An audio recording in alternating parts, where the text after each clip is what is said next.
Hello friends, देखिए 5 जनवरी 2022 को DTPL-SB Delhi subordinate service selection board की ओर से नोटिस नंबर 1422 इशू किया गया है, जिसका संबंध है TGT मैथमेटिक्स फीमेल कैटेगरी से। पोस्ट कोड है जिसका 37/21 और डायरेक्टरेट ऑफ एजुकेशन यानी कि DOE की ये वैकेंसीज हैं जो रिक्रूटमेंट हो रही है DTPL-SB के द्वारा। पोस्ट कोड 37/21 का जो रिजल्ट है अनाउंस कर दिया गया है TGT मैथमेटिक्स फीमेल का।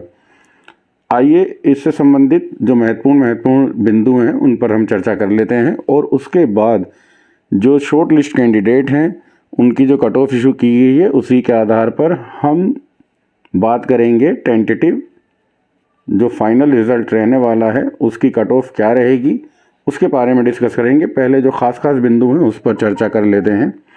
DTPL-SB ने एडवर्टाइजमेंट निकाला था 02/21 जिसके अंदर पोस्ट थी 1167। तो ये 1167 वैकेंसीज़ के लिए एग्ज़ाम कंडक्ट कराया गया था DTPL-SB से। और इसका जो कैटेगरी वाइज डिस्ट्रीब्यूशन है वो देख लीजिए। EWS की 48 है, अनरिजर्व की 397 है, OBC की 142, SC की बहुत ज़्यादा है। यहाँ पर SC कैटेगरी की 359 पोस्ट हैं और ST की 221 हैं। और टोटल मिलाकर जो पोस्ट हैं ये 1167 हैं। यहाँ पर OH जो PWD OH हैं वो 26 हैं और जो VH हैं वो भी 26 हैं। टोटल 1167 वैकेंसीज़ के लिए एग्ज़ाम कंडक्ट कराया गया था।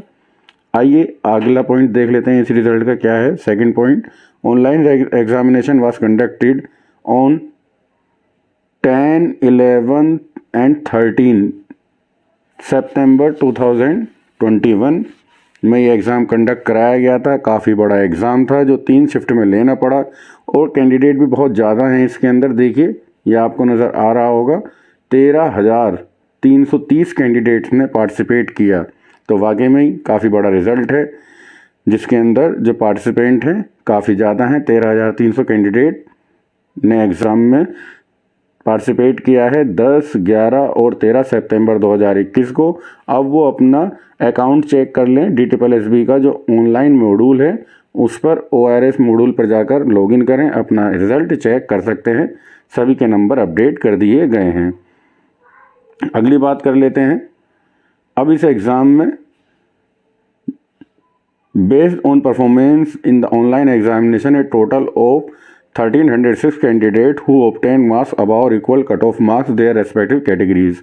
अपनी अपनी कैटेगरीज के अनुसार जो क्वालिफाई कैंडिडेट हुए हैं और जिनके लिए इडोजियर के लिए कॉल की गई है वो नंबर है हमारे पास 1306। देखिए कितने कैंडिडेट बैठे हैं यहाँ पर 13,330 और क्वालिफाई कितने हुए हैं 1,306। अगर हम 10% लेते हैं ना इसका तो ये बैठेगा जी 1,330 और क्वालिफाई हुए हैं 1,306। तो लगभग वही 10% का जो एवरेज एक आ रहा है ना, जितने नंबर ऑफ़ कैंडिडेट बैठते हैं एग्ज़ाम में उसका केवल 10% ही मैक्सिमम यहाँ पर आता है जो क्वालिफाई कर पाते हैं। अब आगे की बात हम कर लेते हैं। ये हमारे पास कैंडिडेट हैं 1,306 जो इडोजी के लिए कॉल किया गया है। अब यहाँ पर जो डिफरेंस आ रहा है 140 के आसपास का ये डिफरेंस हमें देखने को मिल रहा है। 140 ही कैंडिडेट हैं जो एक्स्ट्रा हैं लगभग जिनको बुलाया गया है इडोजर कॉल के लिए नंबर ऑफ़ सीट्स के अलावा। तो बहुत ज़्यादा कैंडिडेट नहीं हैं। अब बात करते हैं हम टेंटेटिव कट ऑफ की। सबसे पहले हमारे पास क्या होना चाहिए जी, हमारे पास वैकेंसीज़ कितनी हैं 1167। कैंडिडेट कितने बुलाए गए हैं 1,306। बड़ा डिफरेंस भी देखने को अब यहाँ पर नहीं मिलने वाला है क्योंकि कैलकुलेशन वही रहती है कि कितने नंबर ऑफ़ कैंडिडेट आए हैं क्वालिफाई करके जो इडोजियर के लिए जिनको बुलाया गया है और वही फाइनल कट ऑफ को डिसाइड करते हैं। तो अब हम देखिए 1167 वैकेंसीज़ हैं, कैंडिडेट आए हैं 1,306। इस डाटा को याद रखेंगे। यहाँ पर सिर्फ 110 या 15% हैं इडोजियर के लिए जो कॉल हुआ है, जो एक मिनिमम क्राइटेरिया ये 200% का रखते हैं डोजर कोल के लिए। कैंडिडेट क्लियर ही नहीं कर पा रहे हैं एग्ज़ाम, तो ये 200% यानी कि 2 गुना कैसे बुला लें। सिर्फ 110 या 115% ही इसका आएगा जो इडोजर के लिए कोल किया गया है। आगे देखते हैं EWS कैटेगरी की जो कट ऑफ गई है वो 82 गई है जी। और EWS कैटेगरी की जो नंबर ऑफ़ सीट्स हैं उसको एक बार देख लेते हैं। 48 सीट्स हैं जब, और यहाँ पर लगभग 60 से 65 कैंडिडेट को इडोजर के लिए कॉल किया गया होगा।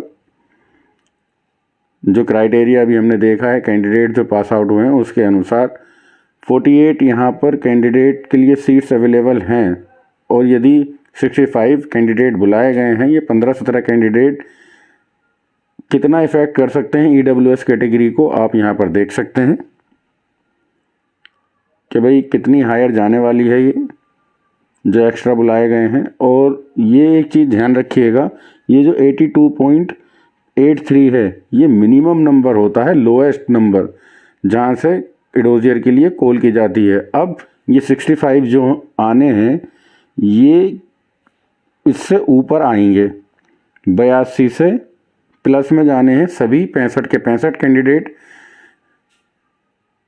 तो यहाँ पर कितना हायर जा सकता है अगर हम अनुमान लगाएं तो यहाँ 7 से 8 नंबर ऊपर जाते हुए दिखाई दे रहा है जी। 8 नंबर तक EWS कैटेगरी ऊपर जा सकता है। अब बात कर लेते हैं अनरिजर्व कैटेगरी की। तो अनरिजर्व कैटेगरी के अंदर जो नंबर ऑफ़ सीट्स हैं पहले एक बार उसे देख लेते हैं जी। नंबर ऑफ़ सीट्स हैं 397 सीट्स के लिए 397 सीट्स हैं। अगर 110% इसका निकालते भी हैं तो लगभग 450 कैंडिडेट्स को यहाँ पर बुलाया जा रहा है इडोजर कॉल के लिए। और मिनिमम जो क्राइटेरिया रखा गया है जो यहाँ तक ये कवर कर रहे हैं 397 सीट्स के लिए, वो रखा गया है 102 नंबर। अब 102 नंबर के अंदर जो कवर किया गया है 450 इडोजियर तक, क्योंकि हम मान के चल रहे हैं जी इतने लगभग कैंडिडेट होंगे। देखिए अभी सारी कैलकुलेशन करने के बाद मैं आपको एक सरल लाइन पर कोशिश करता हूँ समझाने की कि भाई इस लाइन पर ये कैंडिडेट थे टोटल जिन्होंने अनरिजर्व कैटेगरी में अप्लाई किया था, और जो सेलेक्ट हुए हैं वो A से लेकर B पॉइंट तक सेलेक्ट हुए हैं। और सेलेक्ट कितने हुए हैं, पोस्ट कितनी हैं जो सेलेक्ट हो रहे हैं, 398 पोस्ट हैं। कैंडिडेट कितने हैं, इसके अकॉर्डिंग जो हमने 110% लिया है वो 450 थे, और 100 हम एक्स्ट्रा लेके चले कि भाई हो सकता है अनरिजर्व ज़्यादा हो, 550 हमने ले लिए हैं। अब ये 550 कैंडिडेट ने डोजर फिल किया है यहाँ से यहाँ तक। जो ये नीचे वाले थे ये आए नहीं, ये रह गए, ये कट ऑफ में शामिल ही नहीं हुए। इडोजियर के लिए A से लेके B पॉइंट तक है, C पॉइंट तक जो है वो पहले ही रिजेक्ट हो चुके हैं। अब 102 से ऊपर मान के चलिए ये 102 हैं, ये सेलेक्ट हुए हैं यहाँ से यहाँ तक। अब हमें ये 450 कैंडिडेट हैं जिन्होंने इडोजियर फिल करा है, लेने कितने हैं 398। तो ऊपर के 398 ये सपोज कीजिए यहाँ तक ये पॉइंट हमने D ले लिया, तो A से लेकर D तक यहाँ पर 398 पोस्ट हो गई जो ये फिल हो गई। अब ये जो रह गए B से D तक, अब ये कैंडिडेट रह गए हैं। अब जो मेरिट जाएगी वो 102 से और ऊपर जाएगी, मगर ज़्यादा ऊपर नहीं है। तो ये कितनी हम यहाँ से यहाँ तक का जो डिफरेंस है कितने में कवर कर सकते हैं इसको हम देख लेते हैं। जो एक्सपेक्टेड है 150 कैंडिडेट के लिए यहाँ पर कम से कम भी 12 नंबर बढ़ेंगे मेरे हिसाब से। 12 नंबर यानी कि 114 से 15 फाइनल जो जाने वाला है UR का, आप मान लीजिए 115 हर हाल में जाएगा। अब यू आर डिसाइड हो गया 115। अब आगे बात कर लेते हैं ओबीसी कैटेगरी की। तो देखिए ओबीसी कैटेगरी में कोई ज़्यादा बड़ा डिफरेंस देखने को नहीं मिलेगा। ये लाइन हम दोबारा से खींच लेते हैं और इसको समझने की कोशिश करते हैं ओबीसी कैटेगरी के लिए। ओबीसी कैटेगरी में हमारे पास जो सीट्स अवेलेबल हैं पहले तो वो देख लेते हैं एक बार।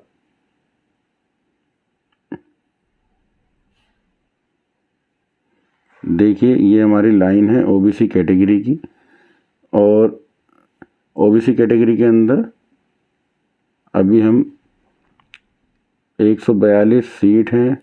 अगर इसमें मैक्सिमम भी 110% हम लेके चलते हैं तो 155 से 60 कैंडिडेट हमारे रहेंगे जिन्होंने इडोजियर फिल किया होगा या इडोजियर के लिए कॉल करेंगे कि भाई आप इडोजियर फिल कर दो। अब इडोजियर फिल करने के बाद जो सिलेक्शन होगा वो होगा सिर्फ, ये बॉटम वाले तो छोड़ दिए जाएंगे जो एक्स्ट्रा हैं ये, और 142 सीट्स के लिए यहाँ पर सिलेक्शन होगा ऊपर वालों का। ठीक है। अब यहाँ पर जो 142 कैंडिडेट हैं ये, इसमें एक चीज़ ये ध्यान रखने वाली है कि 155 के अंदर जो कम से कम 30, तो आप मान ही लीजिए कि भाई 30 कैंडिडेट ऐसे होते हैं यहाँ पर जिनके पास दिल्ली का ओबीसी होता ही नहीं है। तो दिल्ली का ओबीसी नहीं होता है तो नंबर ऑफ़ कैंडिडेट के डोजियर जितने हैं 142 के 42 भी कम रहेंगे, उतने भी कैंडिडेट नहीं आएंगे। तो मेरे हिसाब से यहाँ पर तो 0 चेंज रहेगा ओबीसी का। फिर भी एक्सपेक्टेड मानना है तो हम मान लेते हैं जी 2 नंबर तक यहाँ बढ़ सकते हैं। तो देखिए 2 नंबर यहाँ पर प्लस और हो जाएंगे तो ये 73 के अराउंड रहेगा। इससे ज़्यादा यहाँ पर चेंज नहीं होने वाला है क्योंकि नंबर ऑफ़ कैंडिडेट पूरे भी नहीं मिलेंगे जितनी ओबीसी की ज़रूरत है। ठीक है साथियों। देखिए एससी कैटेगरी के लिए जो सीट्स हैं यहाँ पर हैं 359। तो 359 के लिए यदि इडोजियर कॉल किया गया होगा तो ज़्यादा से ज़्यादा 400 कैंडिडेट कॉल किए गए होंगे एससी कैटेगरी के लिए। अब एससी कैटेगरी में मैं आपको ये बता देना चाहता हूँ कि इसके अंदर ऑल स्टेट्स के यानी कि अदर स्टेट्स के सभी कैंडिडेट शामिल होते हैं, और इसीलिए ये ओबीसी की तुलना में जो इसके अंदर डिफरेंस आता है वो काफ़ी ज़्यादा आता है। यहाँ पर फिर भी सीट्स इतनी ज़्यादा हैं तो इस बार अच्छा खासा डिफरेंस नहीं देखने को मिलेगा। नंबर ऑफ़ सीट्स बहुत ज़्यादा हैं ऐसी कैटेगरी में, तो यहाँ पर मैक्सिमम 70 तक जा सकता है, इससे ज़्यादा नहीं जाएगा एससी कैटेगरी का। ये किस लिए जाएगा, क्योंकि यदि हम मान लेते हैं जी 400 इडोजियर कॉल किए गए हैं और हमारे पास जो सीट्स हैं वो 359 सीट्स हैं कैटेगरी में, तो ये 400 कैंडिडेट जो इससे ऊपर जाने वाले हैं उससे ज़्यादा नहीं गया है क्योंकि क्वालिफाई कैंडिडेट यहाँ पर इतने ज़्यादा हैं नहीं। तो 400 सीट्स कवर कर ली जाएंगी 10 नंबर के अंदर जो यहाँ पर ऐड होने वाले हैं 10 नंबर, उसके अंदर ये इडोजियर जो हैं ये 359 सीट्स के लिए 400 इडोजियर आराम से कवर कर लेंगे। तो यहाँ पर आपको 10 नंबर हम लेके चल रहे हैं, इसलिए हम बता रहे हैं कि 70 तक आप यहाँ पर बिल्कुल सेफ़ हैं, कोई घबराने वाली बात है ही नहीं। एसटी कैटेगरी के लिए 62 गई है कट ऑफ, और एसटी की सीट्स हैं हमारे पास 221। तो 221 सीट्स हैं। अगर 250 कैंडिडेट यहाँ पर आ भी गए आपके तो एसटी के फ़िलहाल इतने कैंडिडेट होते नहीं हैं, जितनी सीट्स हैं उसमें से वैकेंट रह जाती हैं और यहाँ भी वैकेंट रहने वाली हैं। तो भी हम यहाँ पर मान के चलेंगे जी एसटी के लिए जो कट ऑफ जाने वाला है एसटी कैटेगरी के लिए 68 के आसपास मैक्सिमम है ये। 68 से नीचे ही रहेगा, फिर भी जा सकता है 68 पर चला जाएगा, इससे ज़्यादा नहीं जा सकता है।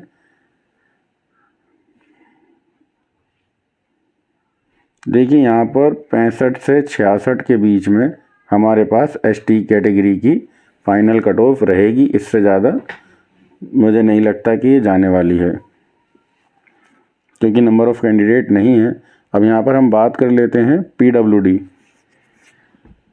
जो फिज़िकल कैटेगरी है उसके अंदर जो सीट्स हैं हमारे पास, इसमें ओएच और वीएच की 26 सीट्स हैं, 42 सीट्स हैं। कट ऑफ गई है 69।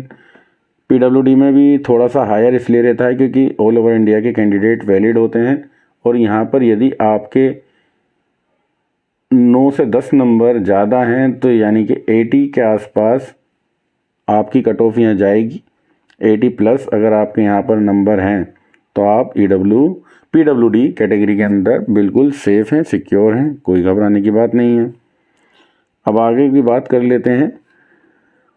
देखिए, further the documents have not been called from candidate along with the application form as such detail security regarding eligibility has not been carried out, therefore mere inclusion of name in the list of students for uploading a dossier does not entitle them any right for over the post।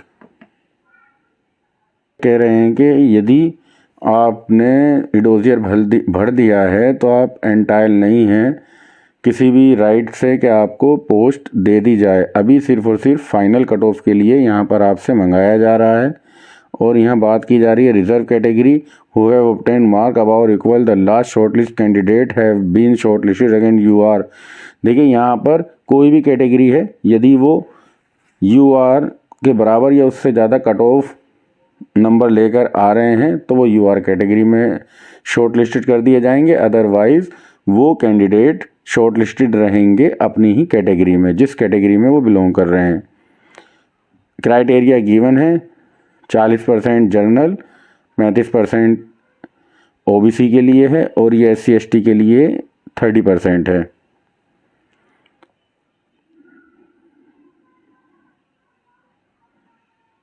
देखिए, kindly note the dossier link active. ये सिर्फ और सिर्फ shortlisted candidate के लिए dossier link open किया जाएगा, सभी के लिए डोजियर लिंक नहीं ओपन किया जाएगा। 8वां जो पॉइंट है, मस्ट है डोजियर फिल करना, किसी भी हाल में भूल मत जाना डोजियर को फिल करना। 7 जनवरी से 21 जनवरी तक आपके पास टाइम रहेगा। इस टाइम के अंदर आपको हर हाल में डोजियर फिल करना है, अदरवाइज़ उसके बाद आपको कोई भी मौका नहीं दिया जाएगा। देखिए 10वें पॉइंट में लिख रहा है further opportunity, no further opportunity will be given. कोई भी ग्राउंड रहे, कितना भी आप मेडिकल हो, कुछ भी हो, नहीं वैलिड होगा यदि आपने डोजियर फिल नहीं किया है। डोजियर फिल करने का मतलब ये नहीं है कि भैया आपका फाइनल सिलेक्शन हो गया है। ये फर्दर अपॉर्चुनिटी के लिए कॉल की जा रही है, डोजियर फाइनल कट ऑफ बनाने के लिए। तो आप ये ना समझें कि आपका सिलेक्शन हो गया है।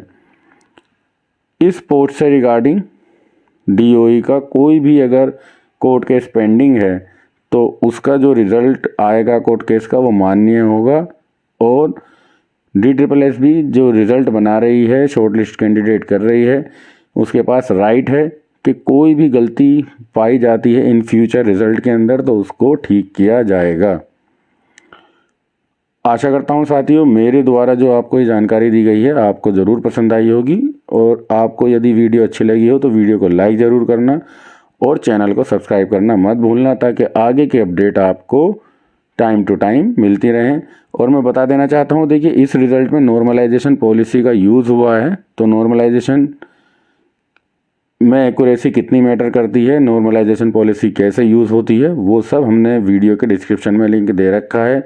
डोजियर जिन कैंडिडेट को डोजियर फिल करने हैं वो हमारा वीडियो का डिस्क्रिप्शन ज़रूर देखें। उस डिस्क्रिप्शन के अंदर आपको डोजियर से संबंधित बहुत अच्छी वीडियो बनाकर हमने उसका लिंक दे रखा है जो आपके बहुत काम आने वाली है। लिंक दे रखा है टेलीग्राम चैनल का, अगर आप चाहें तो हमारा टेलीग्राम चैनल भी ज्वाइन कर सकते हैं। डिस्क्रिप्शन अच्छे से देखिएगा, पढ़िएगा, वीडियो से संबंधित कई सारी बातें उसमें अच्छे से समझाई गई हैं आपको। धन्यवाद साथियों वीडियो देखने के लिए आपका।